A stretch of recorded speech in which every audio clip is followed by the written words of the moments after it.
क्या करते हो आप लोग? वो गिटी तोड़ते हैं। ও আচ্ছা আচ্ছা আচ্ছা আচ্ছা। এদিকে কোনোদিনও আসা হয়নি, খালি যখনই লঙ্কাপাড়া সাইডে ওই দিক দিয়ে যাই, ওইদিকে তো মেন রোডটা। 93 में।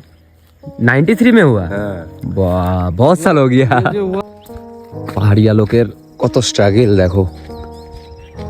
বীরপাড়াতে আসলাম, বীরপাড়া থেকে ঘুরতে ঘুরতে চলে আসছি লঙ্কাপাড়ার কাছাকাছি। পিছনে সুন্দর পাহাড়, আমার জায়গাটা তোমাদের উঠে দেখাই। জায়গাটা বেশ ভালো, এটা একটা মাঠ টাইপের। এখানে বাইক আমাদের, এখানে আরেকটা সাথী আসছিল। কিরে পেট ভরে গেছে? একটা জায়গাটা কিন্তু একদম শান্ত টাইপের। লঙ্কাপাড়া পৌঁছানোর ওই যে ওখানে রোডটা দেখতে পারবা তোমরা, ওই যে রোড, এই এখানে একটা ব্রিজ টাইপের কি জানি আছে। ওখান থেকে লেফট সাইডের রাস্তাটা সোজাসুজি। এদিকে উপরে কয়েকটা ঘর বাড়ি আছে, যাবো ওই দিকটা, যদি যাই তোমাদের দেখাবো, দাঁড়াও। রাস্তা দিয়ে যখনই যাই তখন ওই ওই ঘরগুলা দেখি আর বলি ওই দিকটা যদি যাইতে পারি, কিন্তু আজকে চলে আসছি সাহস করে। সবসময় যাওয়া যায় না, ওইদিকে ভুটান এরিয়া, কোন দিকে ভুটানে চলে যাব ভাই, কে চলে আসবে, ওই জন্য আর যাওয়া হয় না। এদিকে আমাদের দিদি, মমতা দিদি কত সুন্দর কাজ করছে বাগান এরিয়াদের জন্য, মনে হয় অনেকগুলো ঘর আছে এখানে। লঙ্কাপাড়া আর ওইদিকে লাল ঝামেলা, লাল ঝামেলার দিকেও মোটামুটি 100-100 মতন ঘর বানাইছে।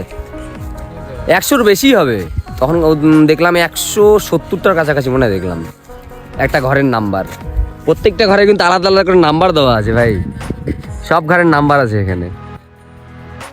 4টা বাজতে চললো, বীরপাড়া আসছিলাম 2টার দিকে।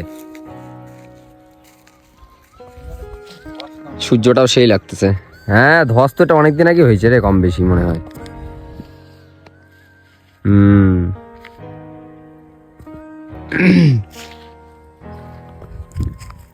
পরশুদিন গেছিলাম ধূপগুড়ি, ধূপগুড়ির থেকে আজকে সকালবেলাই আসলাম, আইসেই চলে আসলাম বীরপাড়া। কালকে যেহেতু সরস্বতী পূজা, একটা সোয়েটার নিলাম। আমার বন্ধু একটা ড্রেস নিল, ওই ড্রেস বলতেছি জ্যাকেট নিল একটা।